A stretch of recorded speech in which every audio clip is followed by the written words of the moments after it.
Obiyyo seenaa wallaalee yookaan seenaa eessuma ni dhaalee yookaan seenaa eessuma ni dhaalee. Obiyyo seenaa wallaalee yookaan seenaa eessuma ni dhaalee yookaan seenaa eessuma ni dhaalee. Naftanyaa dargina jeelee teessuma ofii jalatti awwaalee. Kai hati kwate biye irti da jate Obiyot kabrile yate nurra kakate Naftanya darkina jete Tefuma ufi jalati awale Kai hati kwate biye irti da jate Obiyot kabrile yate nurra kakate Gobana jarati kami to kofata hudan Seenaan galmeesse gabaasee Goobana jaarraatti kamii tokko fatahuudhaan Seenaan galmeesse gabaasee Goobana jaarraatti kamii tokko fatahuudhaan Seenaan galmeesse gabaasee Goobana jaarraatti kamii tokko fatahuudhaan Seenaan galmeesse gabaasee Gobanni baranaa naftanyaa irra siirumaa baasee Gobanni baranaa naftanyaa irra siirumaa baasee Gobanni baranaa naftanyaa irra siirumaa baasee Gobanni baranaa naftanyaa irra siirumaa baasee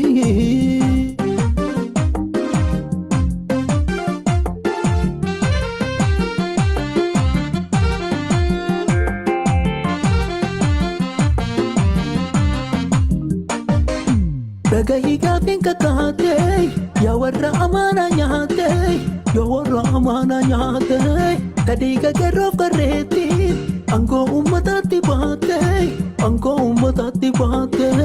gafin ummata kaneta kakabson irratti kaate kalubbuun irratti baate gabiin deebine taate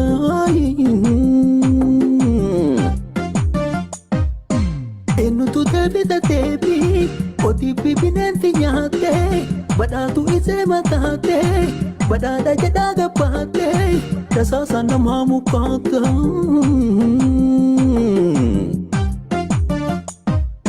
Dagahi gaafin kakaate dabaloota reeta taate kadiiga keroof karreetti titiisa alaata chaate gaafiin uummataa galeessa Takabsoon irratti kaate kalubbuun irratti baate deebii hin deebine taate ati yoo mangootti baate deebii deebisaanuu taate uummataan falmutti kaate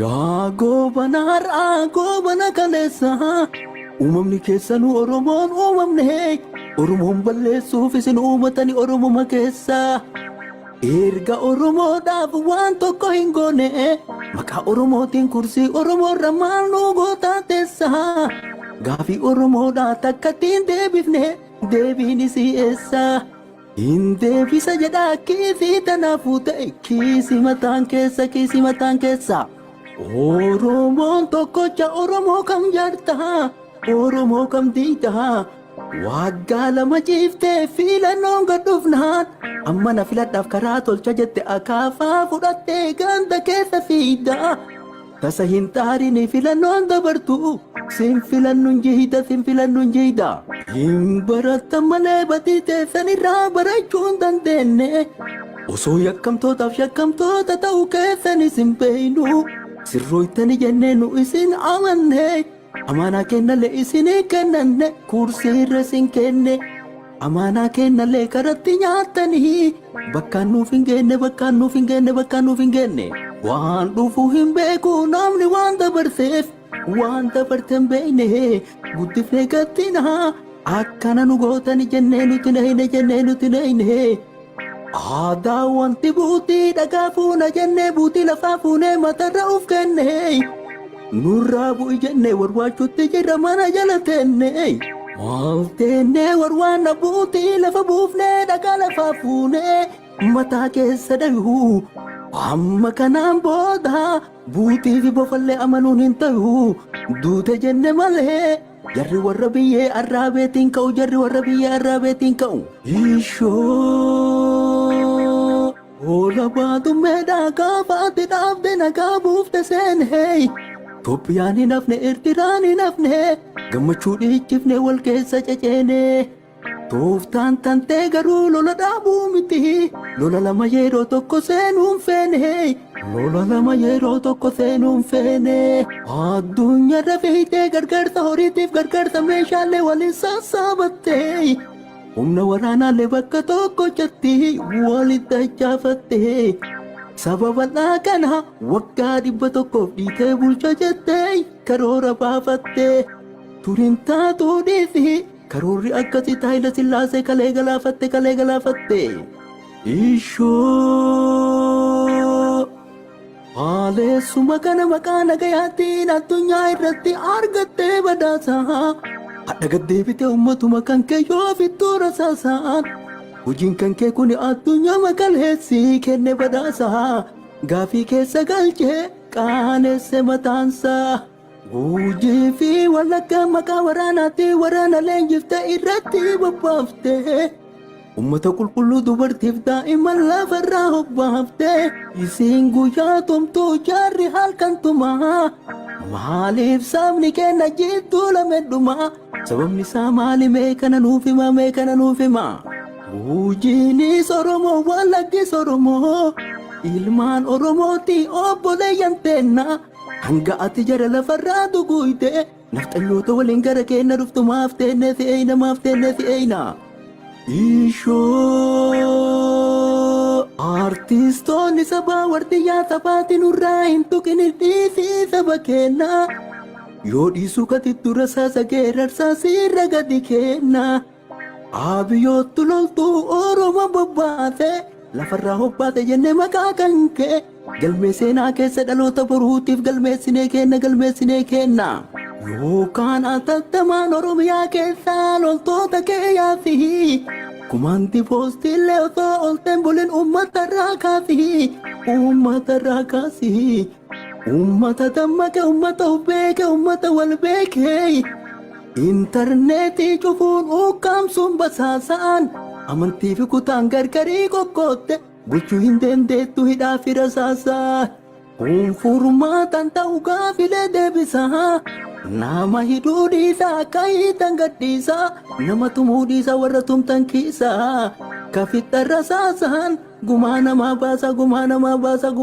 baasa yoo uummanni bal'aan isin fedhuu didee maaltu hidhannoodhaan ganda namaa keef isin feesuu fidee baarri qawweef humnaan nama bulchan taree yaa nafxanyaa qawween nama bulchuu baree abdii teessan kutaa isin nyaatte sareen ishoo uummanni Oromoo gujiin teessoo lafaa uummanni Oromoo wallaggaree lafaa Oromoon tokkocha Oromummaan lafee Oromummaan dhiigaa Oromummaan nafaa yeroo lammii teenna kumaanti poostiidhaan lafarraa tuquuga lammiin kun maarrafaa jaarri jara fixee nuu dhufuu wayaafaa ammumaan dammaqaa dafaa ka'aa lafaa walitti birmadhaa walin laaluun fafaa wallagga duwwaamii tokko kennaan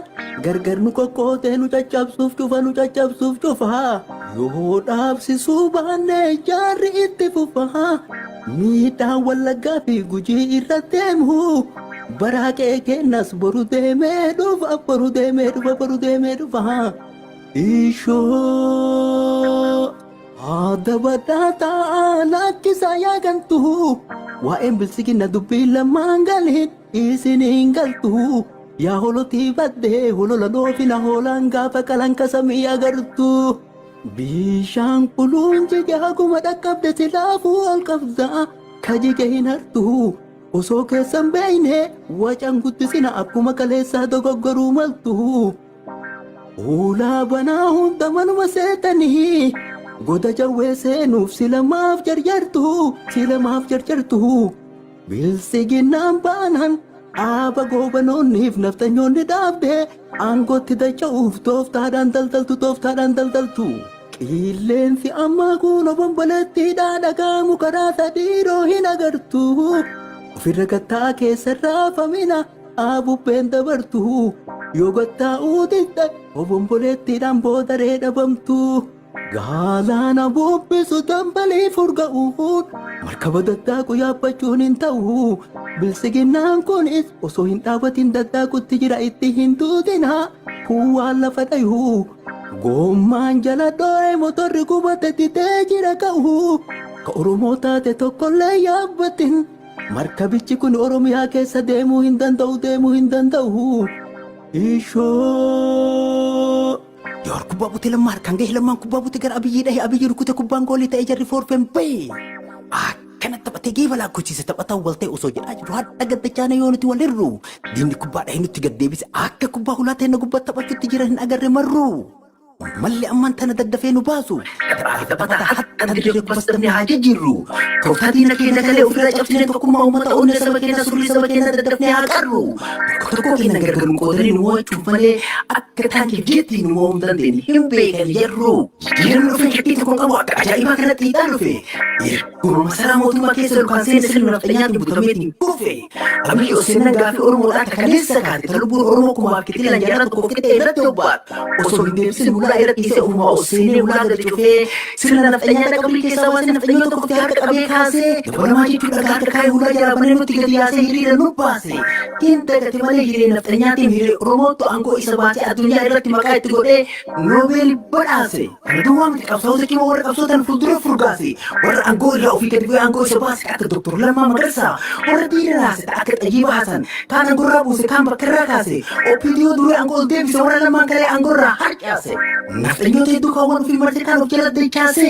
Halkanii guyyaa masalaa Minilik haaromsuuf fufe. Osoo qabrii keessaa baase kitaaba nafxanyaa kalee waliin kufe. Wanti waliin filsifinnaa jechuun baasee baatee gadeen dhufe. Uummanni fudhanni kun waliin tattaase kun waan goma fufe. Filsifinnaan koflaan bilisiginaa jechuun dhaabotee caccabsee walitti babbaisee dhaabee gadeen dhufe. Sunis hin dhaabanne Oromiyaa keessatti Oromoo biratti naannoo Amaaraatiin nafxanyoota duubatu olii gata farsa waan dhaabata kufe.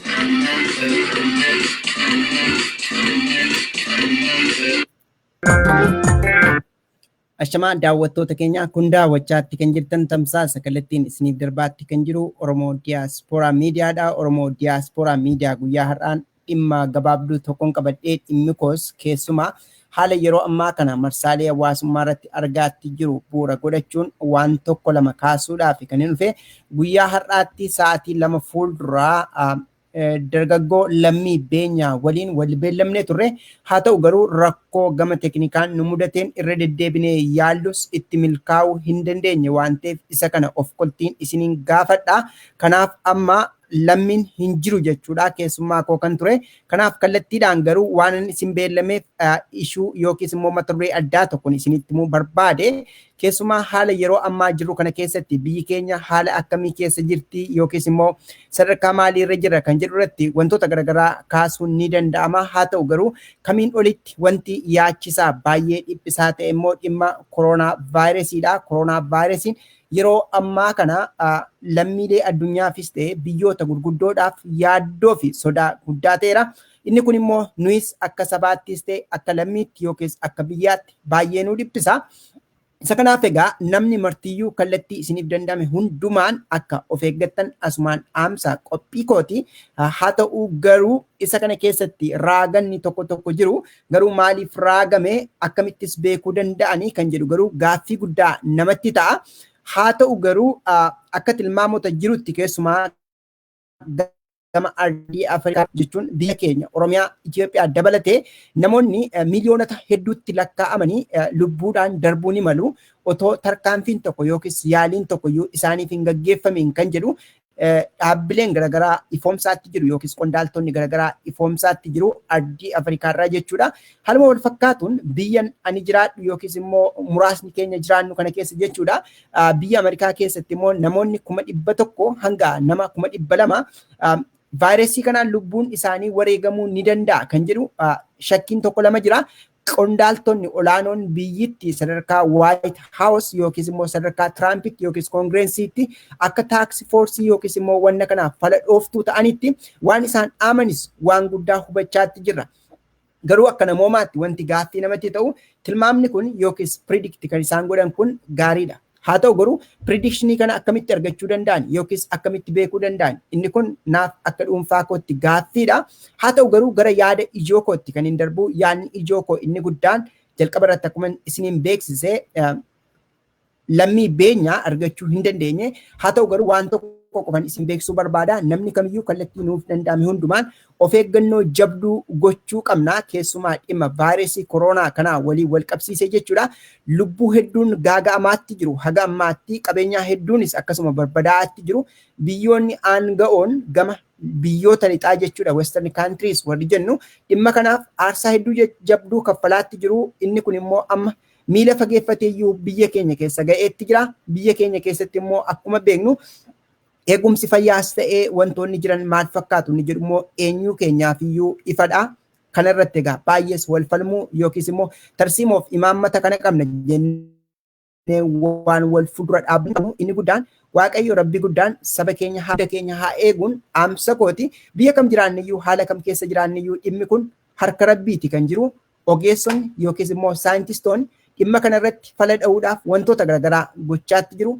Haga ammaatti namoonni danuun dhibee kanaaf saaxilamuudhaan manneen yaalaa garaagaraatti yookiis immoo qofaatti of baasuudhaan dhimma kana irratti of bayyaannachiisuuf yaalaatti jiru. Haa ta'u garuu wantootuma nuni to'achuu dandeenyu muraasni tokko lama jira. Isa kana irratti eeggannoo akka goonuun asumaan dhaamsa qophee kooti.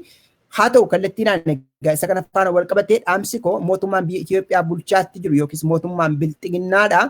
Yoo xiqqaatee tajaajilli odeeffannoo akka kutaalee Oromiyaa bal'oo gahuudhaaf matumaayyuu caalmaatti daran odeeffannoo kana diriirsuu qaban asumaan dhaamsa qophee kooti. Haa ta'u gama Itiyoo Telekoomitti yoo bilbiltuu dhaamsa tokko dhageessaa inni kunis akka koronaa vaayirasii irraa namni of ittisuudhaaf afaan Amaaraatiin himamaatti jira. Haa ta'u inni kun waan gaariidha. Baay'ees komees ta'e mormii hin qabu. Haa ta'u garuu afaanota adda addaan osoo dabalame kan jiru asumaan gaaffii kooti yookiis yaada kooti. Inni kun egaa xiyyeeffannoo keessa galuudhaan namoota sagalee bareedaa qaban dhaamsa jabduu dabarsuu danda'an hedduu qabna warras beeksisa hojjetan waan ta'eedhaaf. Mee wanti kun osoo irratti yaadamee irratti hojjetameen isaaniin jedhagaa warra afaan Oromooyyuu afaan hojii gooneerra nuun jedhan kun ishee kana immoo akkamitti dadhabu kunoo matumaayyuu waanuma al tokko dabartu yoo sabaaf yaadni jechuu kooti. Tajaajilli intarneetii bilbilaa gama lixa Oromiyaa keessumaa Wallagaalee Alfan Qeellam Wallaggaa Dambidoolloof naannoo ishee Wallaggaa lixaa Gimbii fi naannoo ishee haaluma wal fakkaatuun Wallaggaa Ba'aa Naqqamtee fi naannoo ishee haaluma wal fakkaatuun godina Horroo Guduruu Wallaggaa Shaambuuf naannoo ishee as gara gamanaatti gaafa deebinu immoo naannoo Gujii Ba'aaf lixaa fi gama Booranaa irratti rakkoon jiru dhaabbachuu qabaan asumaan dhaamsa qophee kooti. Rakkoon kun babal'atee yeroo ammaa kana caalmaattiyyuu baay'ee saaxilamti jedhamuudhaan kan eegamaatti jirtu magaalaa Adaamaatti. Sanarrattis of eeggannoo jabduun osoo taasifame caalmaattiyyuu gaariidha kan jedhu asumaan dhaamsa qophee kooti. Naaf gala biyya keenyatti osoon hojjetiin warri hojii humnaa hojjennu yookiis waan tokko goonu jiraachuun akkaan ulfaataa akka ta'e. Haa ta'u garuu jiraachuun isa jalqabaati waan ta'eef haala kana keessatti yeroo kana keessatti wal dandeenyee wal utumnee waanuma qabnuun wal cinaa dhaabbanne yookiis wal bukkee hiriiruun caalmaattiyyuu gaariidha kan jedhuun isiniif kaasa. Keessumaa ammas gama lixa Oromiyaatti isin deebisaa. Ijoolleen yuunivarsiitii garaagaraa irraa gara biyyaatti galuudhaaf jettanii rakkoo geejibaaf saaxilamtanii addatti immoo maatii keenya arganne qarshii nuuf ergaa gatii geejibaa jechuu dadhabne maal wayya jettanii ijoolleen gaafattanii namoota ta'e quunnamuu yaaleeraa as biyyuma jiraadhu kana keessatti jechuudha. Abbootii qabeenyaa Oromiyaatii Oromiyaa keessa kan jiranii haa ta'u isaan geejiba isiniif mijeessuuf qophee qabu waan ta'eef isa kanarratti ijoolleen gama lixaa Oromiyaatti galtanii yoo maatii keessan bilbiltanii gatii geejibaa argachuuf rakkattan ta'e wal gurmeessaatii namoota meeqa akka taatanii fi kana dursaatii nu beeksisaa yookiis na beeksisaa. Isa kanarratti immoo isiniif hojjenna jechuudha. Kana access baay'ee hin godhu yeroo adda addaa waan ta'eef gama dhuunfaa feesbuukii dhuunfaa kodhaan itichaa jiifuufaa kan jiru irratti osoo naaf ergitanii isiniif qindeessuu nan danda'a. Abbootiin Oromoo kunneen guddaa galatoomaa ulfaadhaan isaaniin jedha. Jecha tokko jalan deebisne yogguun gaaffii kana gaafadhu toleedha kan isaan jedhanii. Tarii abbootiin qabeenyaa kun tibba kanas keessummoota koo ta'anii isiniif dhiyaachuu malu ta'a. Haa ta'u garuu amma gara qabxii koottan darba haala yeroo yaaddessaaf ulfaataa jiru kana keessatti akkuma baay'een keessan torban dabarsine kana keessa dhagaatti jirtanii obbo Dinquu Dayyaas jechuun abbaan qabeenyaa Oromoo Oromoon yogguu rakkatetti rakkoo isaaniif birmachuudhaan kan beekamu yookiis immoo namoonni abbaa hiyyeessaa jechuudhaan kan waaman obbo Dinquu Dayyaas tibba kana as gara Ameerikaa Waashingten DC jiru. Haa ta'u garuu qabeenyaan isaanii jalaa cufamee kan jedhudha keessumaa riizoortii Soodoree jechuudha. Riizoortii Soodoree yogguun Adaamaa ture yeroo adda addaa achitti deebi'ee fayyadamuudhaaf danda'eera. Haa ta'u garuu ani dhaabbata sana keessatti mana barumsaa naaf yaada haaluma wal fakkaatu Rift Valley fi dhimmoota garaagaraa irratti nama kana faana waan tokko lama dalagaa tureera yogguun biyya ture. Haa ta'u obbo Dinquun nama akka namaatti dogongoruu yookiis badii gochuu ni malu. Haa ta'u garuu wantoonni ta'e sun isa jennuun ala yookiis isa nuyi tilmaamnuun ala. Wanti baay'ee na taajjabsiisee Facebook irratti wantoota deddeemaatti jiran tokko silaa bilxiqinnaan kun lafarratti waan ijaarre Facebook irratti caasaa ijaarratanii yoo ati dubbattee yoo ati dhugaa himte akka malee si abaaru. Haa ta'u garuu wantichi akkas miti jechuun yogguu kamii wal morkeen obbo Dinquudhaaf yookiis mootummaa biyya sanaa waliin kan jalqabe seenaansaa bubbuleera. Haa ta'u garuu Oromoon osoo qabaatee gaariidha nuuf jechuun Oromoon immoo miidhamuu hin qabu. Isa kanarrattis walii galla jechuun obbo Dinquu waan qabeenyaa qabaniif obbo Dinquu leellisne yookiis faarsine dhalayyeessaa immoo boosisna yoo ta'e wayyaanee kaleessaarraa wanti adda nu baasu hin jiru jechuudha. Garuu dhimmichatu akkas miti dhiiroo. Dhimmichi akkas miti. Hanga ta'e odeeffannoo dhimma kanaa nan qaba. Haa ta'u garuu dhimmichi akkas miti. Dhimmichi akkas osoo hin taane mee waan Kuush Miidiyaa Neetwoork yookiis KMN hojjete viidiyoo gabaabduu tokkoon isin ageessisa. Isa dura garuu akka galtee isiniif ta'uuf sagalee xiqqoo tokko waan Oromoo Broadcasting Service irraa fudhadheen isiniif dhiyeessa jechuun obbo Dinquun tarkaanfiin amma Soodoree cufuu kan inni irratti fudhatame inni guddaan yookiis inni jalqabaa tokko waa'ee foollee ijaaruun isa jalqabaati.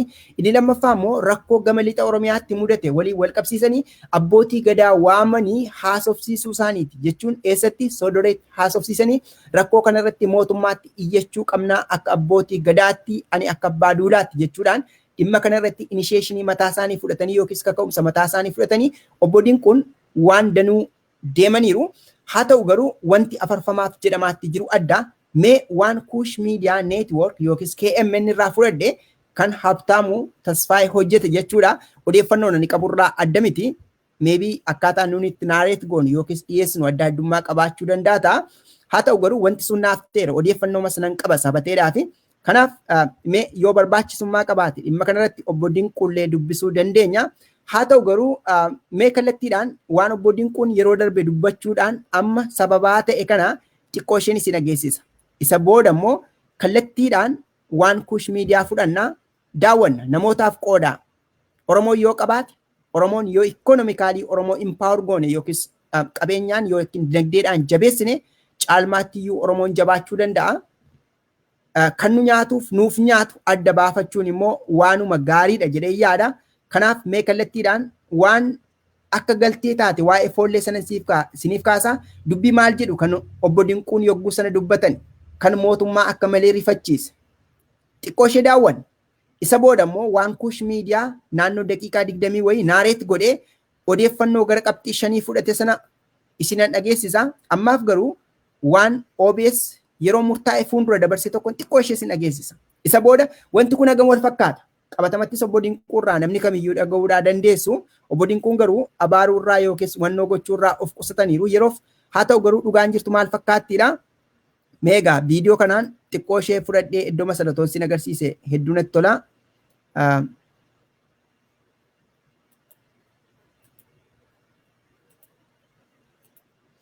Asumaa haa ka'u mee walumaan haa dhaggeeffannu waan obbo Dinquun dubbatanii akka malee mootummaa sana rifachiise. Murtoon kun sadarkaa kanarra ga'e jechuudha. Xiqqoo ishee waliin dhaggeeffannaa. Kunooti viidiyoon suni. Jedhanii. Har'a jaroota kana dundeessina. Abbaa qabeenya dundeessina. Abbaa qabeenya abbaa garaa osoo ta'in abbaa qabeenya uummata isaatii duu gizee qabsoodhaa kan duu gizee dhugaa kan duu jaroota kana yaamnee muunnee kakachiisnee bara garee abbaa qabeenyaa ta'anii akkasitti dhufan irratti hojjenna. Hin qarqaarra duuba isaanii hojjenna. Foolleen keenya warri haadha kafana diimaa uffate kun maal eegan waa'eetti Oromiyaan bal'oo fi dureettidha. Oduu dureettu wanna nyaatullee kan dhabeen foolleewwan keenya itti gaafatamtoonni foollee baay'ee jira. Isaanis akka darajaa isaaniitiin biyya isaan jiran irratti oomisha adda addaa keessa warra jiran isaan gurmeessinee foollee bichaa ta'e abbaa qabeenyaa foollee uumuu qabnaa.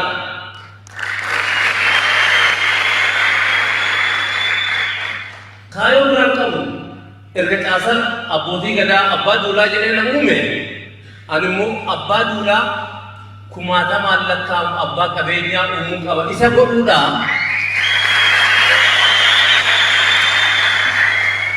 isa godhuudhaan haqa takka jennee calqaba. Sirna kana irratti artistoonni Oromoo sirboota warraaqsaa sirbuudhaan beekaman hedduun hirmaataniiru. Artistoonni Ayyan daawwattoota keenyaa agarsa kanatti yookiis immoo kan gabaasa OBS'tti akkuma barbaachisummaa irratti gara boodaa irratti itti deebina ta'a. Haa ta'u garuu akkuma isin dhageessanii kunoodha dubbiin turte jechuun Oromoonni aangomsinaa Oromoo abbaa qabeenyaa goonaa dargaggoota hojii dhabdummaan akka malee dararte kana abbootii qabeenyaa goona jechuun mootummaa sanaaf yaaddoodha. Maaliif namni qabeenyaa qabu namni humna qabu sirna tokko irratti caalmaattiyyuu akkam yaaddoo fi ulfaataa akka ta'e baay'ee keenya birattiyyuu wal nama falmisiisu. Yoos mootummaan bilxiginnaadhaa kan maqaa Oromoodhaan yookiis maqaa ilma abbaa gadaadhaan gara aangootti dhufe maaliif warreen Oromoon yogguu rakkatu yookiis dhibamu birmatuu fi kanarratti maaliif dhiibbaa gochuu barbaachise laata? Wayita barattoonni Oromoo dhaabbilee barnoota olaanoo irraa ari'atamanitti eessa qubatan? Magaalaa Finfinnee keessatti yogguutti biiroo barnootaa biyyittii yookiis Ministry of Education gara barnootaatti nu deebisaa jedhanii gaafachaa turani rakkoof gidiraa garagaraaf barattoonni Oromoo saaxilamaniiru. Yogguu sana gaaffiin isaanii maal ture? Jireenya akkamii argaa turani? Obbo Dinquu Dayyaasoo ijoollee kanaaf oolmaa maalii oolani? Haa ta'u yoos egaa obbo Dinquun yeroo ammaa kana Yuunivarsiitii Rift Valley kampaasii 50 ol biyyittii keessatti qabu naannoo Oromiyaadhaan alattis iddoo birootti jechuudha. Haa ta'u obbo Dinquun har'a abbaa qabeenyaa ta'uudhaan mana barumsaa naaf yaadis bakkee 9tti banan haluma wal fakkaatuun riizortii Soodorees abbaa qabeenyummaadhaan qabanii yogguu Oromoon rakkatutti Oromoof maal turani? Tarii ani nama akka dhuunfaatti nama baay'ee leellisus ta'e faarsu tokkollee hin qabu. Maaliif ilmi namaa rakkina mataasaa qaba? Ofis baay'ee hin faarsu ani. Of beeka garuu ofis hin faarsu. Sababni isaa ilmi namaa hundumtuu hanqina qaba. Haa ta'u garuu yogguutti mootummaan kuni yookiis mootummaan wayyaanees ta'e ijoollee keenya baay'ee hojiidhaan ala isaan godhe keessatti obbo Dinquun ijoollee keenyaaf carraa hojii kennuudhaan nama adda durummaadhaan gahee mataa isaanii taphachaa turan. Ijoollee mana mootummaa keessa osoo hojjetanii sababa sochii kanaan hojiirraa ari'aman mana isaanii yookiis immoo dhaabbilee isaanii keessatti sadarkaa garagaraatti qacaruudhaan nama iddoo kennaniifi turan obbo Dinquun. Yoos obbo Dinquu irratti tarkaanfiin kun maaliif barbaachise? Tole egaa obbo Dinquu irratti tarkaanfiin kun yoo fudhatame wanti kun garamitti deema? Obbo Dinquun qabeenya isaanii baay'ee kan isaan invest godhanii Oromiyaa bal'oo keessatti. Oromoon naannoo sana jiratu immoo obbo Dinquudhaaf galataaf ulfina guddaa qabu. Waanan beeku keessaa yoo xiqqaate barattoonni naannoo Karrayyuu yookiis Fantaallee jechuudha. Barattoonni 300 waggaa waggaadhaan bilisaan barnoota isaanii akka baratan qabatamattan beeka. Tole egaa maaliif murtoon kun murtaa'e? Isa kana gaaffii kana kallattiidhaan warra biyya gaggeessine jedhaniif dhiisna. Har'i waan itti jirru rakkoo guddaan wanni jabduun waa'ee vaayirasii koronaati. Itichaa maaliif waan kana mata duree godhatte? Miidiyaan kee olola akkasii maaliif eegale jechuu maltu ta'a? Na of kolchaa. Baay'ee nama dhukkubsa dhimmichi sabateedhaaf waan qabatamatti hanga ta'e beeku saba jiruudhaaf jechuudha. Mee dhimma kanarratti waan kush miidiyaan hojjete naan akka dhuunfaa kootti ragaan qabu bu'uura godhachuudhaan gara naga'eera. Barbaachisummaa yoo qabaates obbo Dinquun asuma magaalaa guddoo Ameerikaa Waashingten DC jiru waan ta'eef dubbisuu ni dandeenya. Haa ta'u garuu har'aaf kanaa dhageenya. Yoo verifikashiniif barbaaddanii obbo Dinquus dhiyeessinee dhimma kanarratti gaafachuu dandeenya. Haa ta'u garuu Oromoon akka Oromootti osoo wal utubee wal cinaa dhaabbate gaariidha. Dhimma araaraas fudhachuu dandeenya. Dhimma araaraa waliin wal qabsiisee wantoonni ta'e maal ture jechuun marsaa isa lammaffaas ta'e isa duraa irratti jechuudha. Waan hedduu taajjabuu dandeenya. Ergasii tokko lama kanneen akka obbo Baqqalee Garbaa akkasuma immoo Jawaar Mohammed wantichi feekii qaba jechuudhaan saaxilaniiru. yogguu sanoo maaliif itti muddamanii araaraaf cinqaman? Isaaniif dhiisna. Haa ta'u garuu haaluma wal fakkaatuun kutaa lammaffaadhaan kan Dooktar Gammachuu Magarsaafaa keessatti qooda fudhatanis tureera. Inni sunis ammas addaan diigameera. Namoonni walitti dhufan kaayyoo maal jedhuun walitti dhufan.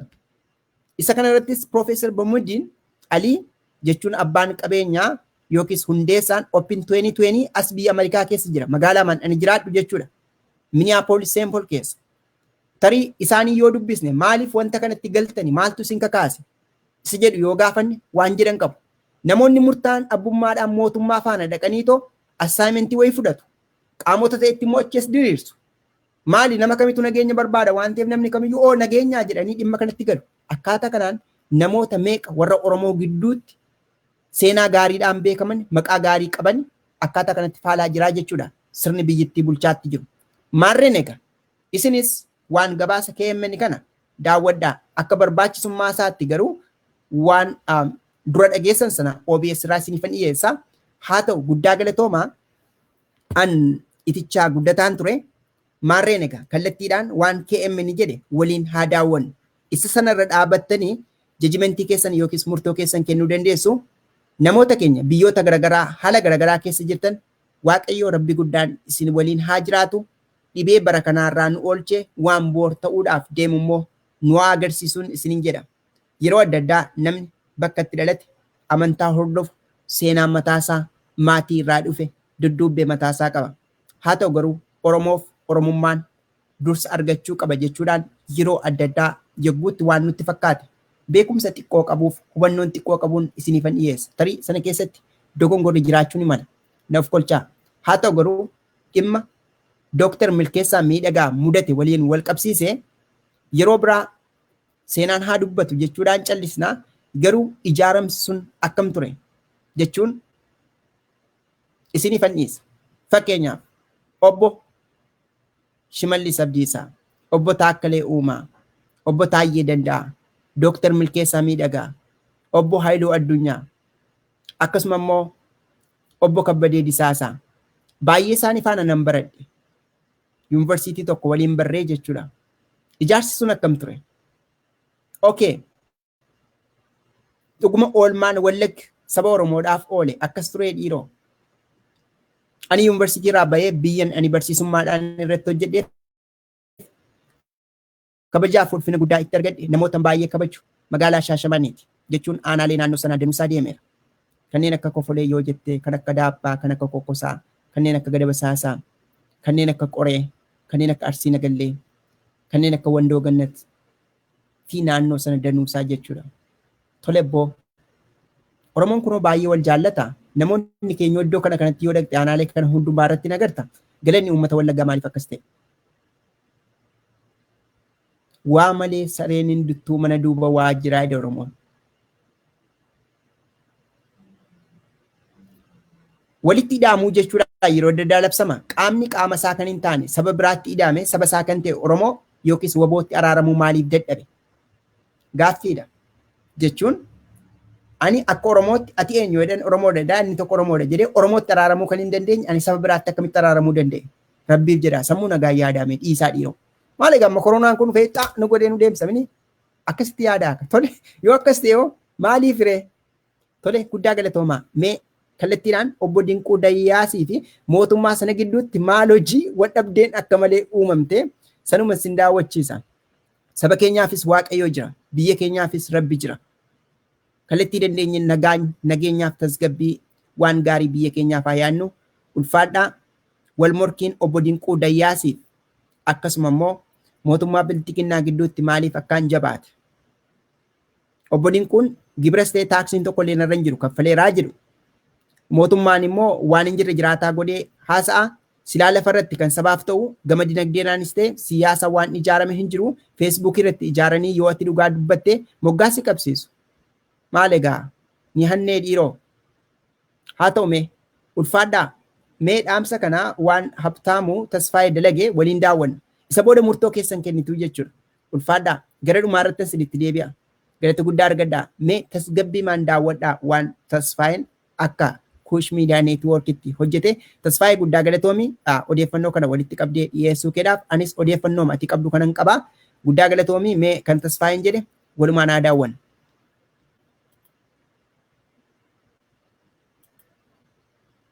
Asirratti raawwatame ragaa guutuu waliin qindeeffannee dhiyaannee jirra. Itti aanutti ni dhiyeessina. Humna faana tura.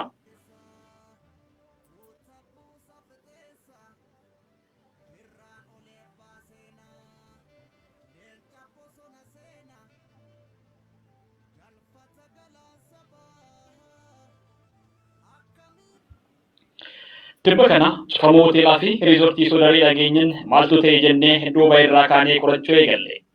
Akka eegnetti ragaawwan argachuuf guyyaa muraasa qofatti sassaabbachuun waan hin dandeenyeef ragaa guutuu waliin dhufuuf guyyaa muraasa eegne.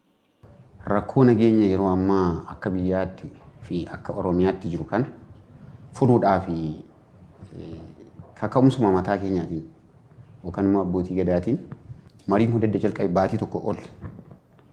Yeroo nuti marii kana gaggeessine immoo guyyaa 12 ol deddeebinee mari'annee kora garaagaraa gaggeessine akkamitti nageenya biyya kana keessatti buusuu akka danda'amu namni bahee galuu akka danda'u barattoonni yeroo ammaa mana barumsaatti ari'aman illee akkamitti mana barumsaatti deebi'uu akka danda'an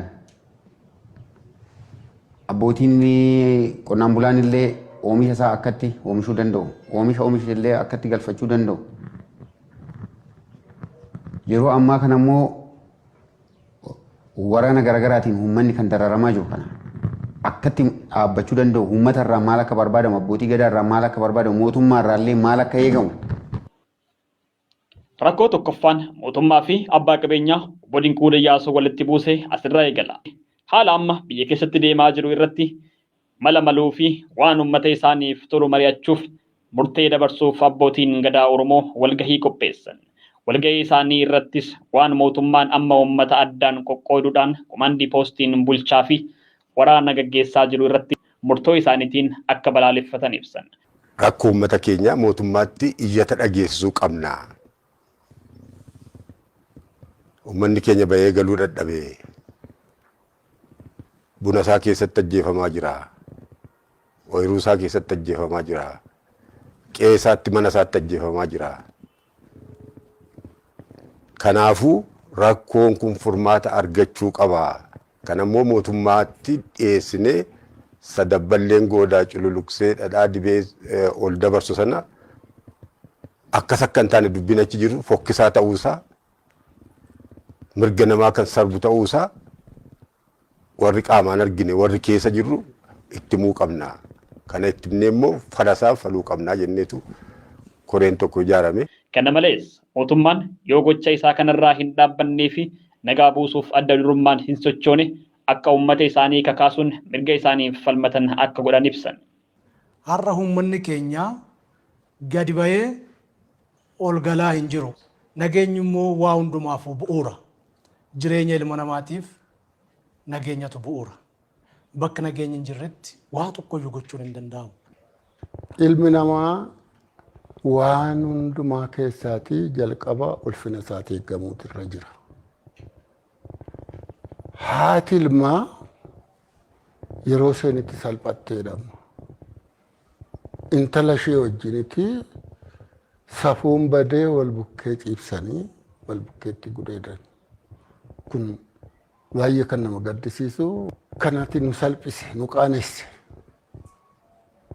Mootummaan biyya keenya bushaa jiru lafa adda addaatti bakka adda addaatti yeroo dubbatu nu ijoollee abbaa gadaati. Abbaan gadaa safuu qaba. Abbaan gadaa ulfina qaba. Abbaan gadaa waan jedhee waan tufee waan jedhee hin raawwata malee dugda duuban deebi'u. Waan dubbatee fiixaan baasa malee hin kijibu. Kanaaf hin qaanofne kan nuyi adaraa kennannu inni bushus inni bulus nuyi warra ulfaatoodha. warra kabajamoodha. Akkuma silan dubbadhee ilmi namaa kabaja guddaa qaba. Qabeenyi guddaan immoo ilma namaatiin kaan duwwaa ta'a namni hin jiru taanaan. Kanaaf kabaja keenyatti deebi'uudhaaf mootummaan Itoophiyaadha. Seera isaa galagalchee seera baase sana irra deebi'ee ilaaluu qaba. Iddoon murtoon abbootii gadaa jajjabni kun itti darbe immoo riizoortii fi hoteela Soodareettidha. Sirni gita bittaa Oromoon yoo barate biyya diiga jedhee akka hin baranne waan adda addaatiin Oromoon akka duufummaatti hafu gochaa ture. Barattoonni yuunivarsiitii adda addaarraa ari'ataman haa balleessanis haa dhiisanis yeroo gaaffii kana haa deebi'u jennu akkuma mootummaan nuti ijoollee abbaa gadaati jedhu waan nuti dhiyeessine kana fudhatee gara barumsa isaatti deebisaa jennee waan amannuufi. Kanaaf barattoonni kun ammallee mootummaan itti yaadee iddee yuunivarsiitii irraa ari'atamanii gara barumsa isaaniitti akka isaan murtoo uummata isaaniif gargaaruu hin murteessinee fi antummaa uummataa hin qabaanne bifa garaagaraatiin dalagaa ture. Amma yoo abbootiin gadaa murtoo jajjaba kana murteessan dhufan mootummaan quba isaa gara obbo Dinquu Dayyaasitti qabu eegale. Kanaaf ammas kan jechuu barbaadu kanatti nu hafnu kan toreema kana yookaan kakaasee yookaan immoo abbootiin gadaa maccaa kan isaan gara kanatti dhufan maaliif dhukaasni irraa hin dhaabbatudha. Arsaasi maaliif yeroo hundumaa naannoon keenya maaliifitu dirree dhukaasaa ta'a. Lubbuun nama ba'umsaa fi beelaa fi gadadoodhaa fi rakkinni daangaan alaa baay'ee babal'ataa kan jiruu fi itti adeemaa waan jiruu fi dhuguma namni keenya dhumaa jira. Garmalee du'aa jira. Inni baratus baratasaa barumtasaa seeraan deebisaa hin jiru. Inni daldalus daldalasaa seeraan deebifataa hin jiru. Inni qotatus sirnaan qotee hin gashu. Namni du'aa manni gubataa tajaajilli uummati argatu tajaajilli waliinii baay'ee addaan ciccitaa. Fakkeenyaaf ibsaan utuun dhufin hanga torban 3 faa kan ture jira. Siisteemii baankii yeroo yerootti hin badaa. Neetwoorkiin immoo silaa akkuma Wallaggaatti waliigala badee. Sababni isaanii situu walitti qabe situu iddoo kenneef jechuudhaani. Kanaafuu gocha akkanaa kana waan hin barbaanneef abbaa qabeenyaa kana rifaasisuu fi naasisuuf jecha of eeggannoo tokko malee mana riizoortii fi hoteela Soodaree cufsiisan. Oromoon maal godhe? Hammatee jiraachise malee. Amma qabeenyi kan barbadaa'u kan uummata Oromooti. Dhiigni kan dhangala'u kan uummata Oromooti. Kun qaanii keenya addunyaa gubbaa irratti. Safuunis hin cabe. Karaa waaqas dallansuu qabna. Waraanni kun dhaabbatee nagaaf tasgabbiin uumamee biyya nagaa keessa akka jiraatu biyya nagaa keessa akka bahee namni galu inni daldaalu akka daldaalatu inni qotatu akka qotatu inni baratu akka baratu walumaa galatti biyya waraanaan ijaaramte otoo hin taane biyya diinagdeen ijaaramte ta'uu qabdi biyyi kun jedhamee abbootiin gadaa kun marii isaa dhumaarratti walii galee. Hoteelaa fi riizortii kana keessa namoonni hojii hojjetan gara 2,000 gahan. Ta'uu mootummaan obbo Dinquu Dayyaas haloo bahachuu barbaadeef mootummaan hojjettoota kanneen hojii dhabsiiseera. Mootummaan gama birootiin dargaggoota hojii hin qabneef hojii uumuuf mallaqa hojiidhaan eegalan kadhannaa biyyoota dureeyyii kadhatu ilaalcha siyaasaa nama tokko waliin qabuuf lammiilee isaa 2,000 hojii dhabsiise.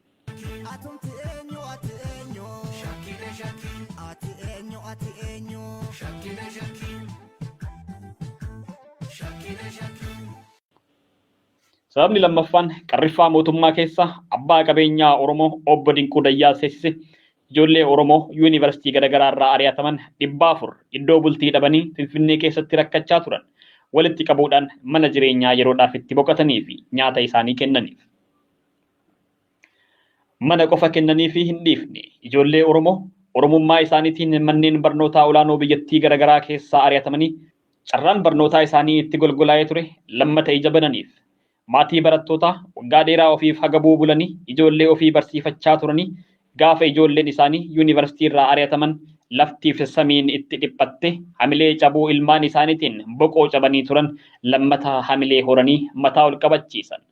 Walumaa galatti Oromoo dhimma barattoota kanaaf dhiphatee turetti abdii horan. Barattoota Oromoo 400 kanneen immoo tokkoon isaanii yuunivarsiitii Rift Vaalii keessatti damee barbaadanitti ramadamanii barumsa isaanii akka itti fufan taasisan. Barattoonni waggaa 12 hanga 16 barumsatti madaqanii abdii isaanii, boruu isaanii, maatii isaanii utuu hin baratin isaan barsiisan gargaaruuf carraa isaanii tokko barumsarra godhatanii deemaa turan gaafa mootummaan abdii isaanii dhadhaa ibidda bu'ee harkaa godhu abbaan qabeenyaa Oromoo hunda obbo Dinquu Dayyaas abdii itti horuudhaan bifa iskoolaarshiippiitiin abdii murannaa keessaa isaan baase fira gaafa xiiqii abdannaa gaafa rakkoo ta'eef. Yaada kennaa turre. Wanti yuunivarsiitii Harommayyaa keessa barattoota Oromoo irratti ga'e waanuma duraan Oromoo irratti ga'aa turedha. Waanuma Oromoo duraan irratti ta'aa turedha. Kun waan haaraa miti. Ani akka nama dhuunfaa koo tokkotti barnoota koo yuunivarsiitii Harommayyaa irraa ari'amuun koo anaaf waan tokko waan na gaddisiisu hin qabu. Maaliif aarsaa salphaan kanfalee kun baay'een isaanii aarsaa lubbuu kanfalanii baay'een isaanii aarsaa jireenyaaf du'a gidduu kanfalanii nuni garuu akka isaaniif osoo hin taane akka rabbiif lubbuun keenyaa fi har'a hawaasa bal'aa hayyoota Oromoof beektota Oromootti baqannee lubbuun keenya ooluun isaayyuu akka nam tokkotti gammachuu guddaan natti dhaga'ama. An fakkeenyaaf dhuunfaa kootiin mana adabaarraa waajjira poolisiitii halkan sa'aatii 11tti na baasanii inumayyuu lubbuu koo waaqatu irkaana baase dhaqanii konkolaataa paatirooliidhaan kan isaan naqanii magaalaa Beddelleetti nagatan. Achi waa hunduma isaa dandamadhee gara kanatti dhufeera. Abbootiin qabeenyaa Oromoos dhugumatti kan hin haalamne uummanni Oromoo kan isaaf na'u keessumatti barattoonni carraan kun isaan mudate. Wanti manaajimentii mooraa sanaatiin ta'e waan itti yaadamee ta'edha.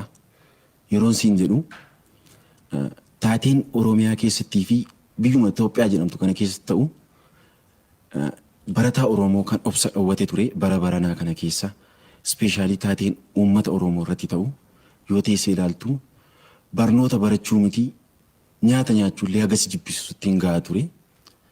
Kanumarraa kan ka'e barattoonni yuunivarsiitii Harommayyaa barattoonni Oromoo waa'ee lammii isaaniif yaadurraa kan ka'e namni tokko immoo barachuun isaayyuu jalqaba lammii isaaf yoo yaadedha. Rakkoo lammii isaa hin furtaanaan barachuun isaa hiikaa waan hin qabuuf akkamittiin rakkoo lammii keenyaa furra kan jedhu irratti jaallan keenya baay'ee waliin yuunivarsiitii sana keessatti haala rakkoo uummata Oromoo dubbachaa turre falmaas turre. Bara darbes waa'ee rakkoo uummata Oromoo irraaf waan falmineef barataan waggaa sadaffaa GC qaroosaa kan dhabe ture yuunivarsiitii sana keessatti. Kanumarraa kan ka'e manaajimentiin mooraa sanaa xiyyeeffate Oromoo gandaan qooduuf jecha yuunivarsiitii sana keessatti ga'ee guddaa taphatee ture. Baruma baranaa mataasaa yuunivarsiitii sana keessatti barataan 77 ari'ame mooraan sun akka ijoollee Wallaggaa qofaatti beeka ture. Garuu barataa 77 sana keessa ijoolleen Shawaa jiru, ijoolleen Arsii jiru, godinni biraallee hin jiru. Maaliifii nuni mooraa sana keessatti Oromummaa malee dhimma gandummaa bakka hin qabnu ture. Garuu manaajimentiin mooraa sun Oromoo qoodee adda baasuuf yaalee ture. Kun tasuma ta'uuf hin dandeenye bara kamittus milkaa'ee hin beeku hin mijatus waanuma Oromoo taaneef. Barattoonni kunneen yeroo ammaa barumsa isaanii dameewwan yuunivarsiitii Rift Vaalii garaagaraa keessatti barachaa jiru. Egaan gochiin tola ooltummaa kun kan hin liqeeffamneef mootummaan yeroo ammaa garuu maaliif ijoollee mootummaan adabe mana barumsaa irraa ari'e ati gara mana barumsaatti deebifte jechuudhaan abbaa qabeenyaa kanaaf akeekkachiisa kennaniif. Garuu hundumtiyyuu uummata Oromoo naannoo garaagaraa irraa fakkeenyaaf kutaa Gujii, kutaa lixa Oromiyaa hundayyuu rakkoo hamaa keessa jiru. Kun immoo gadda Oromoo hundaati. Oromummaa isaatiif quuqama qabuu fi kun gadda cimaadha. Gadda nutti dhaga'amee uffata gurraacha uffannee turre. Ijoolleen Wallaggaa maatii isaanii ayyaana waggaatiin bilbilanii gaafachuun waan isaanitti cimeef sagalee maatii isaanii, sagalee harmee isaanii waan dhabaniif, waan godhan waan dhabaniif gadda isaanii ibsachuuf jecha guyyaa ayyaanaarra ayyaana malee oolanii uffata gurraacha uffatanii turanii nus keessaa tokko turre. Kamisa ganamaa poolisoonni deemanii jechuudha ofuma isaaniitiin namoota ijoollee guyyaa gurraacha uffatanii deddeeman bakka isaan jiranii kan faanni naannoo kaaffii fa'aa waayee fa'aa akka iddoo garaagaraatti sassaabanii. Gocha tola ooltummaa abbaan qabeenyaa ilmaan Oromoo Oromummaa isaaniitiin yuunivarsiitiiwwan garaagaraa keessaa akka bineensaatti adamsamanii ajjeefamaa turanii fi manneen barnootaa garaagaraa keessatti akka hin baranne barumsa irraa ari'amaa turaniif raawwate kun mootummaa hedduu dallansiise. Mootummaan Oromoon akka hin baranne barbaadu yuunivarsiitiiwwan naannoo Amaaraa keessatti ilmaan Oromoo 10 ol yoggoo ajjeefaman hin dubbanne. Amma ilmaan Oromoo maaliif baratan, maaliif mana barumsaatti deebi'an jechuudhaan abbaa qabeenyaa kanatti duula bane.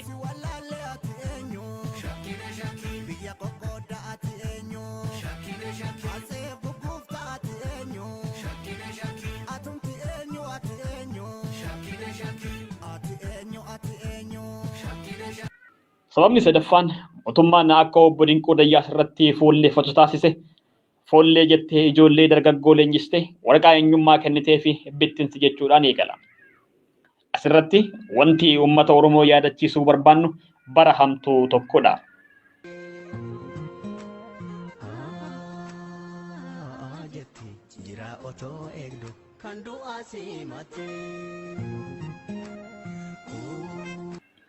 Irreecha bara 2016 irratti ajjechaa jumlaa ilmaan Oromoo irratti raawwatamedha. Bara sana sababni ajjechaan sun raawwatameef inni guddaan waan Oromoon falmii sirnaa waliin godhaa tureef ta'us garuu utuu akkaataa sirna gadaatiin foolleen eegumsa sanarratti waan hin hirmaanneef waraanni mootummaa ilmaan Oromoo irratti ajjechaa gara jabinaan guutameen guyyaa tokkotti sa'aatii gabaabduu keessatti ilmaan Oromoo 700 galaafatan. Marri namoonni akka obbo Dinquu Dayyaas dhimmi Oromoo dhimma isaanii ta'an kan duuti Oromoo du'a isaanii ta'e. Lammata dhumaatiin sun akka hin deebine sirna gadaatti deebi'uudhaan foollee leenjisuudhaan eegumsa irreechaaf bobbaasan. Foolleen kun akkaataa sirna gadaatiin huccuu addaa uffachuudhaan Oromoo miliyoonota nagaadhaan eeguudhaan irreecha 3 ol nagaadhaan xumuranii jiru. Foolleen 12,000tti dhiyaatu kun baasii isaanii, uffata isaanii fi wantoota eegumsaaf barbaachisu hunda baasii gochuudhaan lammata irreecha irratti akka waraanni mootummaa uummata hin shororkeessine kan godhan obbo Dinquu Dayyaas turan. Gochi uummata ofii du'a oolchuuf foollee gadaa leenjisanii uummata ofii karaa sirni gadaa ajajuun foolleedhaan eeguu kun ammas mootummaadhaaf hin liqinfamne. Ijoollee foollee jettee leenjistee waraqaa eenyummaa kennitee fi mootummaa irratti kakaasuuf qopheessitee turte bittinneessite. Yoo bittinneessuu baatte mootummaa irratti waraana kakaasuudhaaf itti gaafatamte jechuudhaan doorsisa dhiyeessan. Ilmaan Oromoo garuu sirna gadaatti deebi'anii foolleedhaan of eeganii waraana mootummaa Oromoo irreecha bahe irratti dhukaasa bananne hanga ammaatti namni seeratti dhiyaate hin jiru. Maaliif ilmaan Oromoo ajjeefaman jedhee namni gaafates hin jiru. Waraana guyyaa sana samii fi ardiidhaan uummata Oromoo irratti rasaasa roobsaa turan keessaa namni qaama ajajaattis ta'ee warroota gocha sana raawwatan irratti tarkaanfii fudhate tokko hin jiru.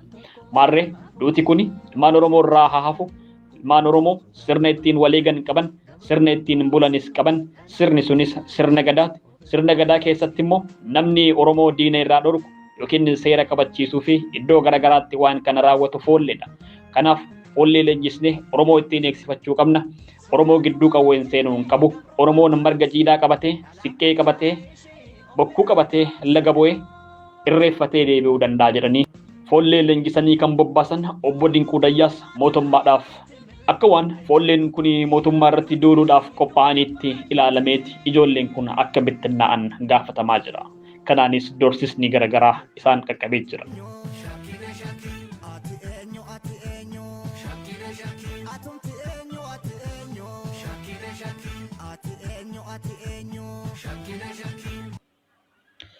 Qabxii afuraffaan akka mootummaan abbaa qabeenyaa kana irratti xiyyeeffate duula hamilee cabsuu fi qabeenya jalaa ogguruutti geesse obbo Johaar Mohaammed akka ta'e ragaan KMN qaqqabe ni ibsa.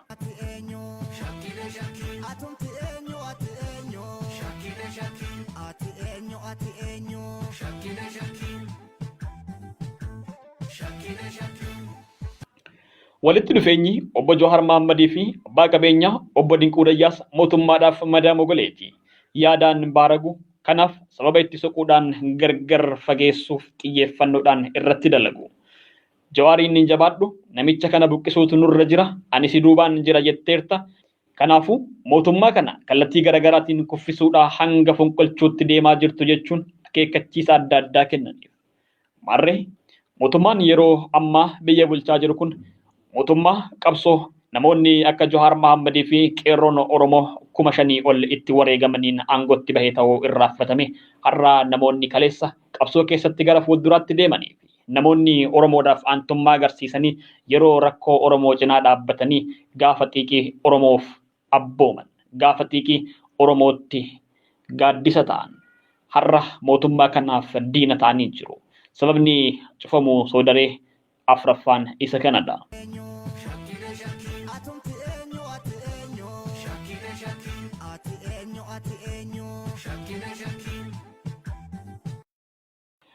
Amma qabxii mootummaatti wawwoo mataa ta'e gara kaaniin namni uummata kootiifan dhimmama jedhu tokko raawwateen isinitti hima. Bara kana keessa dhukkuba COVID-19 kin koronaa jedhamuun beekamu addunyaa qoromsa keessaa akka jirtu namatti himuun hin barbaachisu.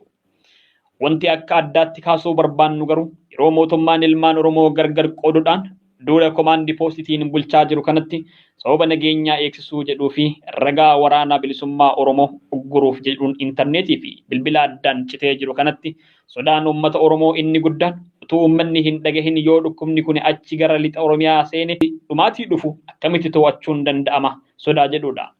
Namoonni naannoo magaalaa jiran hundi of eeggannoo akka godhan yoo dhukkubni hammaates iddoowwan gurguddaan kanneen akka galma barkumee fi manneen barumsaa adda addaa qophaa'aa jiru.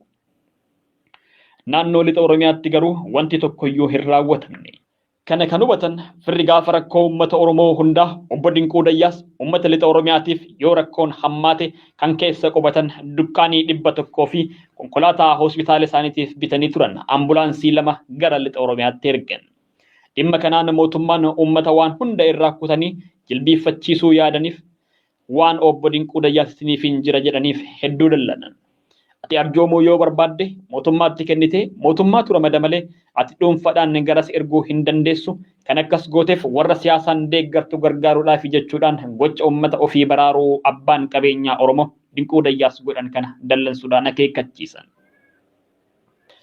Maarree ilmaan Oromoo lixa Oromiyaa fi kibba Oromiyaa jiran yeroo ammaa kanatti dhukkubni hamaan kun Itoophiyaa keessa sanoo dhiisaatii addunyaa irratti akka dhalate kan hin beekne yeroo kanatti fira hanganaa gahu argachuun isaanii mootummaa hedduu dallansiisa. Mootummaan yeroo ammaa uummata kana kophaatti miidhe kophaatti hanyarsee fi wanta isaan barbaadan irraa kutuudhaan jilbeeffachiisee akka ofii barbaadutti bulchuu barbaada. Kana keessa namni saba isaatiif dhimmamu qabeenyi koo qabeenya uummata kooti jedhee dhimmame qabeenya isaa uummata isaatiif oolche kun mootummaa biratti diina ta'ee jira. Sababoota kanaa fi kana fakkaataniin waldhabdeen gidduu abbaa qabeenyaa Oromoo kanaa fi mootummaa gidduutti waan dhalateef mootummaan tarkaanfii haloo bahachuu fudhachuu eegaleera. Haloo bahachuu bira darbanii hanga tarkaanfii ajjechaa geessutti tarkaanfatanii jiru. Konkolaataa isaanii sodaree irraa gara Adaamaa deemaa ture V8 gurraacha daandii gubbaatti dhukaasa itti banuudhaan eegdota obbo Dinquu Dayyaas nama 2 ajjeesan. Eegdota isaanii keessaa namni lubbuudhaan hafes haala jiru sirriitti ibsee jira. Bifuma kanaan hoteellii fi riizortiin abbaa qabeenyaa kanaa sodaree akka cufamu godhameera. Kana kan raawwate biiroo daldalaa fi industirii damee Adaamaa akka ta'es beekameera. Sababni isaan kana kahaniif gibira hin kaffalle kan jedhan ta'anis qulqulleeffannaa gooneen abbaan qabeenyaa kun gibirri mootummaa kamiyyuu akka hin jirree fi kanaafis ragaa guutuu akka qaban ibsanii jiru. Ani idaa mootummaatis ta'ee dimbara gibbiitii jedhan kana hin qabu daangaa kiyyamaa alas kan deeme hin qabu. Dabdaabbeedhaan manaajimentii kiyya wajjin hin dubbatanii hiikuu oduu danda'u mangistiin akkana godhuusaa baay'ee na gaddisiisee gibira akka homaa ofirraa hin qabnetti hin beekaa oduun qabaadhee hubee maastaqaa kennaniiti manaajimentii wajjin asaaniiti sirreechuu danda'an malee lafuma ka'anii cufuun kun dhiibbaa uummata irratti guddaa akka ta'e natti agarsiisa.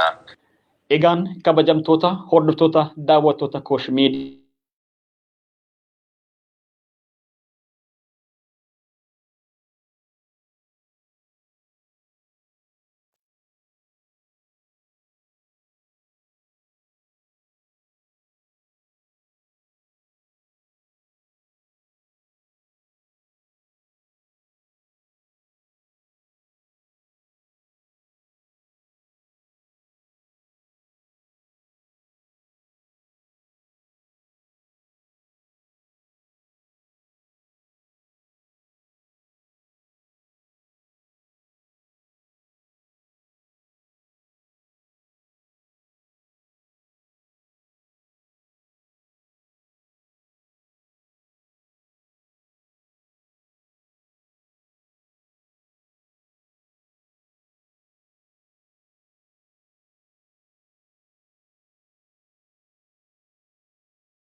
Ayyeen daawwattoota keenya rakkoo teknikaa na mudateef of koltii guddaan isin gaafadhaa deebi'uu danda'eera. Haa ta'u garuu dhimmi irratti dubbachaa jirru dhimmootuma amma ka'anii jechuudha waa'ee obbo Dinquu Dayyaasii. Kanaaf guddaa galatoomaa ulfaadhaan isiniin jedha.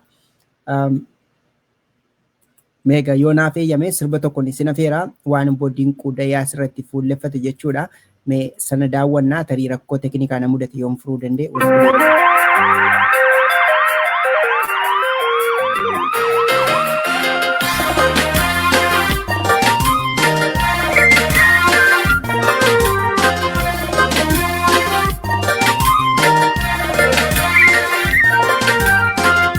Dayas Kabajisa Kabiyate Anawasa Taka Koba Kiyade Beni Wamne Horisa Kana Fuji Babalise Elmaniyate Kanaliza Dinquu Dayas Kabajisa Kabiyate Anawasa Taka Koba Kiyade Beni Wamne Horisa Kana Fuji Babalise Elmaniyate Kanaliza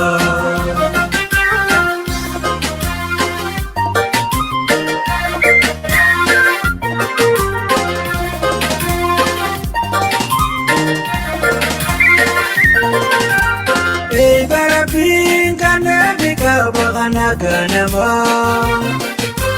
Takause miranda bare kadanama Ayo mujata biya badisa sabab kajena Ayo mujata biya badisa sabab kajena Watu karoma ada bisena yeno farsi dire te bare kamna Sabah sablamne ala bireza ata kaleye kolam barzeza Gamay talamni karawaza Kira Dinquu sena zibarza Gamay talamni karawaza Kira Dinquu sena zibarza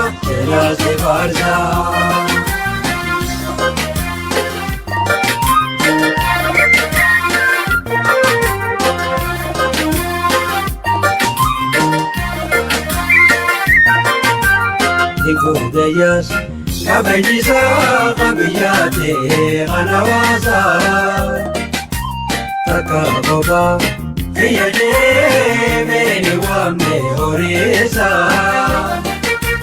Kana Fuji Babalise Elmaniyate Kanaliza Dinquu Dayyaas Kabajisa Kabiyate Anawasa Taka Koba Kiyade Beni Wamne Horisa Kana Fuji Babalise Elmaniyate Kanaliza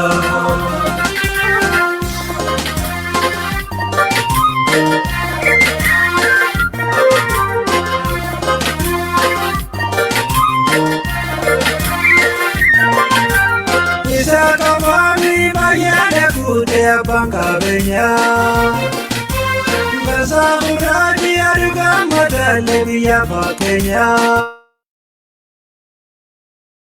Kata Bure Dalan Manama Luku Satayane Kata Bure Dalan Manama Sodaren Tambasha Nalati Paramote So Abagadati Udin Zaone Sababa Kabote Lima Mende Umuse Nandikote Ayami Ramni Amdu Adeso Uride Seno Aduseso Ayami Ramni Dinquu Adeso Uride Seno Aduseso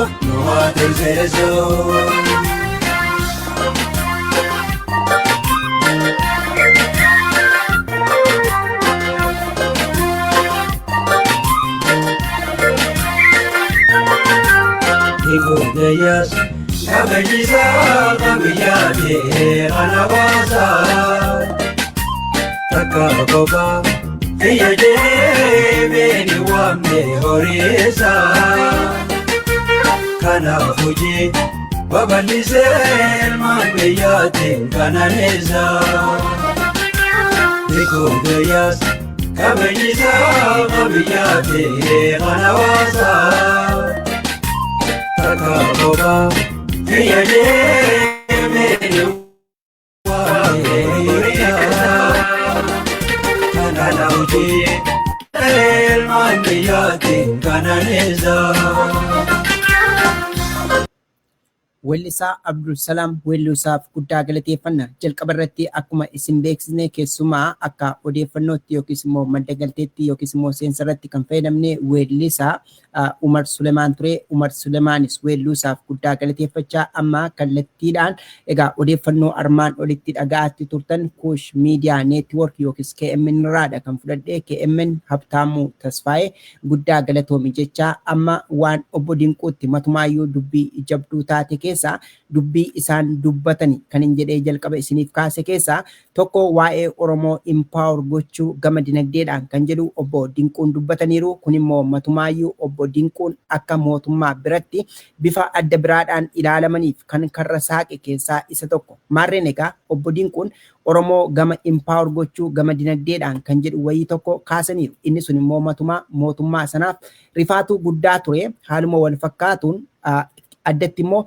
rakkoon gama lixa Oromiyaatti ga'aatti jiru kun nageenyaan akka furamuudhaaf abbootii gadaa waamanii riizortii Sodoreetti dhiyeessuu isaanii haaluma wal fakkaatuun immoo keessumaa barattoonni dhaabbilee barnoota olaanoo irraa adda kutamanii akka isaan keessumaa mana yookiis immoo yuunivarsiitii kolleejjii Rift Vaaliitti dhaabbatanii yookiis immoo achitti tajaajila tokko argatan gochuudhaan akkasuma immoo dhaabbilee yookiis immoo yuunivarsiitii Rift Vaalii kampaasiiwwan adda addaatti akka barataniif carraalee hojii tokko lama akka argatan gochuun obbo Dinquu matumaayyuu mootummaa mufachiiseera. Egaa kun ijaa ba'iinsa sirnoota duraa keessa tureen yoo ta'e malee obbo Dinquun kaleessuma eengaddayyuu ijoollee keenya miidhamaniif yookiis immoo gama mootummaadhaan miidhaan irra ga'eef da'oo ta'uudhaan nama beekaman. Kanaaf obbo Dinquu namoonni hedduun abbaa hiyyeessaa jechuudhaan obbo Dinquu waamu. Kanaaf galanni obbo Dinquu Dayyaas maaliif kana ta'e laata? Haalli kunoo garamitti deema? Obbo Dinquu Dayyaasaa amma qaamaan as Waashingten DCdha kan isaan jiranii.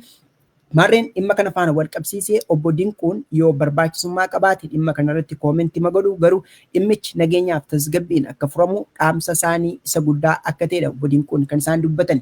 Maarreen egaa obbo Dinquun waan isaan dubbatan keessaa xiqqoo tokko isin dhageessiseen hundi keessan warreen daawwachaatti jirtan galata guddaa argadhaa. Akkuma irra deddeebi'e yeroo adda addaa isin beeksise Kuush Miidiyaa irraati kan hin fudhadhe sagalee kana anis odeeffannoo wal fakkaatuun qabaafin dhimmichi xiyyeeffannoo argachuu qabaadha. Haa ta'u dhimmi lixa Oromiyaatti odeeffannoon daangeffamuu fi gama Gujii Booranaatti odeeffannoon daangeffamu matumaa rakkoo yaaddoo guddaa sabaaf ta'e yeroo ammaa kana waa'ee koronaa vaayirasii kana daran iyyuu hin jabeessuu laata? Isa kanarratti mootummaan maal hojjechaatti jira kan jedhu asumaan dhaamsa kooti. Mee dubbii waa'ee foollee faana wal qabattee dubbatamte matumaayyuu teessoorraa kaaste kunooti. Haa jedhanii. Jaroota kana duumessina abbaa qabeenyaa duumessina abbaa qabeenyaa abbaa gadaa gurguree abbaa qabeenyaa mana isaatii duru gizee qabsaa'uudhaan kan duru gizee gabaa kan duru jaroota kana yaamnee muunnee qaqachiisnee bara garee abbaa qabeenyaa ta'anii akkasitti irratti hojjenna hin qarqaarraa duuba isaanii.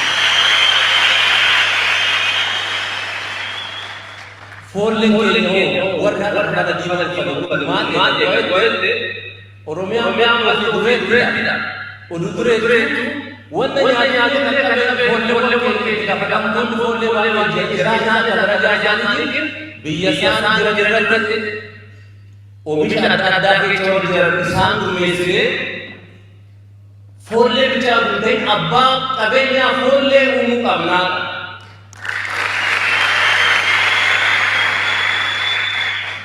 Kaayyoon naan qabu irra caasan abbootii gadaa abbaa duulaa jedhee nan uume.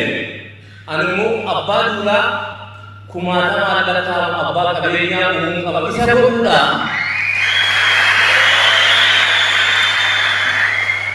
Isa godhuudha har'a takka jennee calqabna. Sirna kana irratti artistoonni Oromoo sirboota warraaqsaa sirbuudhaan beekaman hedduun hirmaataniiru.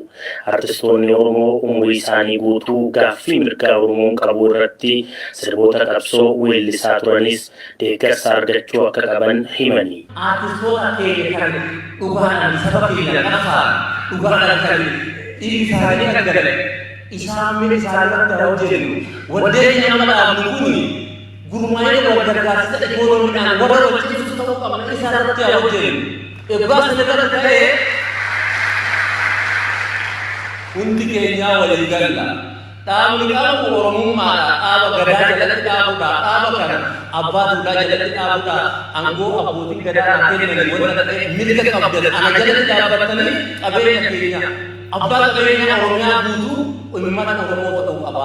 Uummanni Oromoo sababa sablamoota walqee yaade laalee akkuma inni hojjetu si gurmaa'ee hojjechuu qabna. Kaayoo biyya kana jaalala abbaa duudhaa loli daangaa keessa qabee jechuu danda'u. Har'a ikoonomiidhaan naannoo keessatti ijoollee fuudhee biyya kan gadi kan jala jiru kana ikoonomiidhaan kaayoo biyya kana. Isinis abbaa qabeenyaa ta'uu danda'anii kanarra qabsoo abbaan duulaa kan jennu lollee diignee ta'in qabeenya uummata keenya guutuu qabna. Qabeenyi murteessaadha wanta ta'eef har'a nama maratnee irraa abbaa qabeenya akkamitti geeddaru wal marii anna qabsoo keenya kan dhiigni isaanii galagala isaan hundaadha kan roobnu abbaa garaa fi sagantaa adda addaatiin kan deemu barbaannu Oromummaan keenya kaayoo keenya kaayoo lammaan qabatee bayeessan kaayoo qabatee gayeessan kaayoo biraanuu kaayoo warqinan kaayoo opiniyoon qabatanii kaasan oduu sharafamin eegnee funuunsinee garmaan ga'u malee kaayoo biraan qabu ane.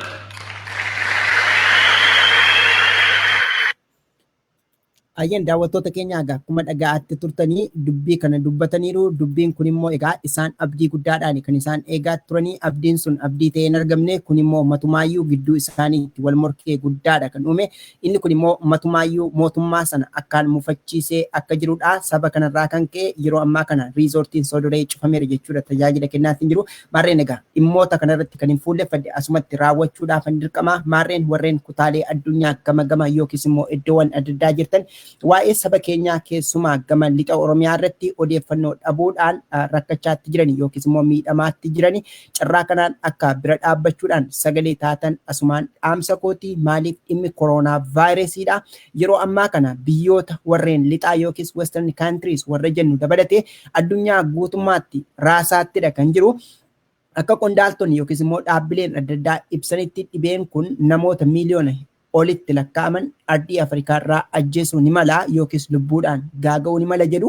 As biyya nuyi jiraannu keessatti Ameerikaa keessatti yoo namoota 100,000 hanga nama 200,000 saaxiluun hin danda'a kan jedhu shakkiin tokko lama jira. Haa ta'u amma nageenya haa dursu waan hundumaafu mootummaan yoo saba isaaf ittaantummaa yookiis quuqama kan qabu ta'e kallattiidhaan rakkoo gama sanaan jiru furuudhaan akka tajaajila intarneetii bilbilaa saba keenyaaf gadhiisu asumaan dhaamsa qophii koo ta'uun isin beeksisaa. Isa kana maaliifan kaase rakkoon gama lixa Oromiyaa akka furamuudhaaf marsaa tokkoffaa marsaa lammaffaadhaan yaaliin garaagaraa taasifameera. Suni hin mirkanne. Sana keessatti immoo ga'een qondaaltota OPDO warreen umurii isaanii turfachuuf yaalan keessatti taphatantu akka malee jabaa akka ta'edha kan nuyi hubachuu dandeenyu.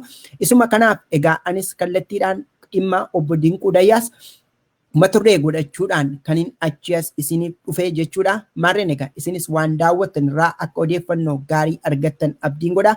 Maarreen mootummaan ammaa caasaa feesbuukii ijaareera. Dhugaama barbaadde yoo qabaatte ragaa barbaadde yoo qabaatte iyyuu wal ga'anii si abaaru. Kanaaf dhageetti hin qabdu jechuudha. Kanaaf dhugaa kana dhaga'uun immoo kallattiidhaan gaariidha isuma jedhuufi kan hin odeeffannoo kana isin biraan ga'e. Maarreen egaa kooroonaa vaayirasiin akkaan jabaateera.